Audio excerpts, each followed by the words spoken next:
Introduce yourself. So hello, my name is Mitch Huber, and my first question for you is, what did you engineer on the Hubble telescope, and how did the telescope change your understanding of space? The Hubble telescope, as you look at it, it's all a silver, bright thing with a bunch of things sticking out of it. And I was in charge of the design of the structure, which is everything that holds it together.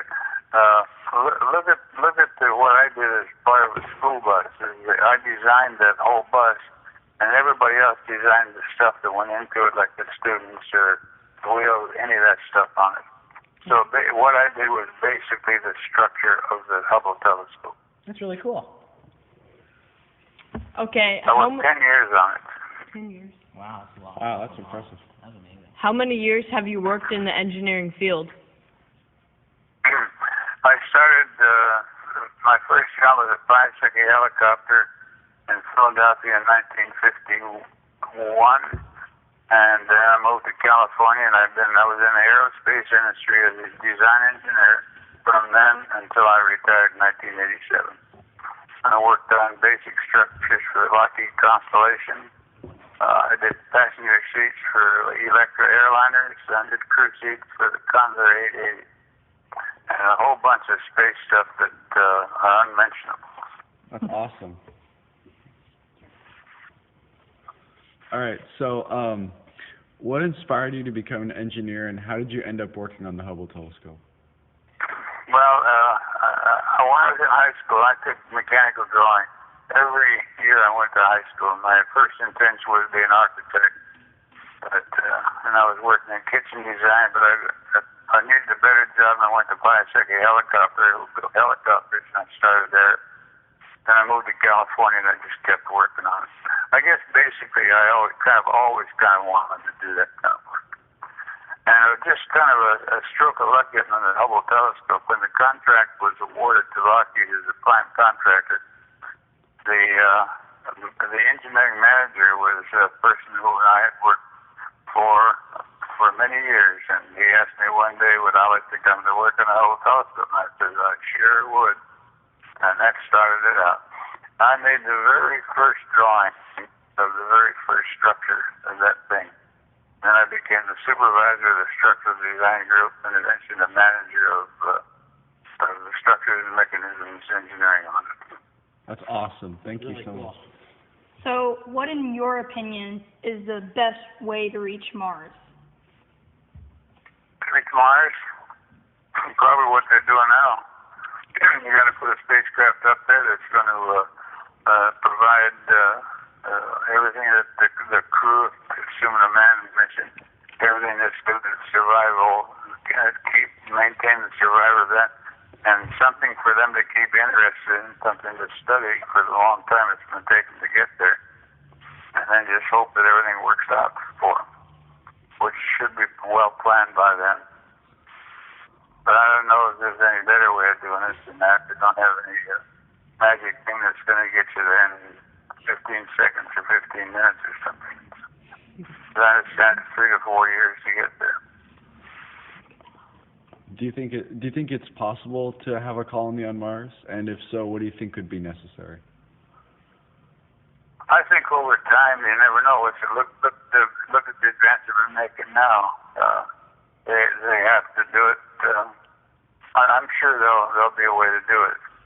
There was something I listened to some lady that was astronaut wannabe was with some deal where they spent 6 months on a mountain in Hawaii, living in a bubble up there. It was just like being on space, except the only thing they had anybody living on Mars or the moon was they had gravity.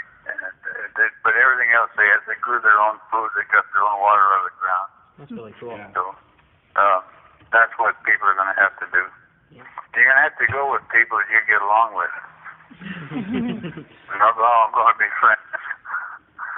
Yeah. Some of your best friends are going to have to be there with you. It's like the astronauts that go into space. They're crammed into a very small quarter, six people there with no showers or anything like that. Yeah. You make your own water, all that kind of stuff. So that's what they're going to have to do. Uh-huh. And of course, they'll be probably minerals and then maybe some life-sustaining materials they can get when they're on Mars. They'll get there, they'll find out really what the ground is like, what's the makeup of the planet, so forth. Okay, so another question we got for you is how many years do you think it will take before we get humans on Mars? I think that's way above my pay grade to figure out that's going to be. It depends on how the first things go. Do they run into a big problem somewhere where they have to completely change what their thinking is? How they're going to get along, and there's going to be some gravity on Mars, but I just saw something on the news where they were watching a windstorm. They saw dust blowing on Mars. There's got to be some sort of atmosphere on it. Yeah. That's to my way of thinking, anyway. All right, one last question. Do you think we will accomplish more with private space corporations like SpaceX or with more governmental corporations like NASA? I think it will be a lot cheaper and easier for the private enterprise and government because when we were designing the Hubble telescope, there was a group of people who worked for Lockheed, but there was as many NASA people as there was, pardon me, there was as many NASA people who were looking at what we did that I never really did see anything come from them. So I think private industry is probably going to be the best way to go. As long as if they can get government money to do it. But I think NASA is top heavy with.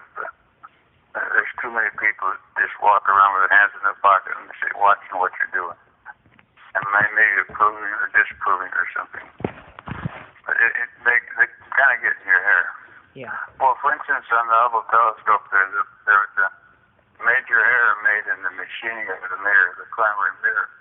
And they were getting close to launch time. They would spend a lot of money on it. They decided, well, we've done enough testing on it. We don't have to test anymore, so they let it go.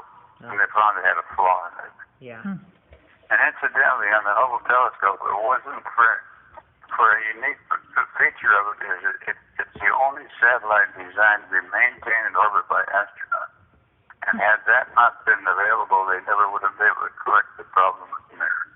The mirror works just good now as it did, as it would have worked.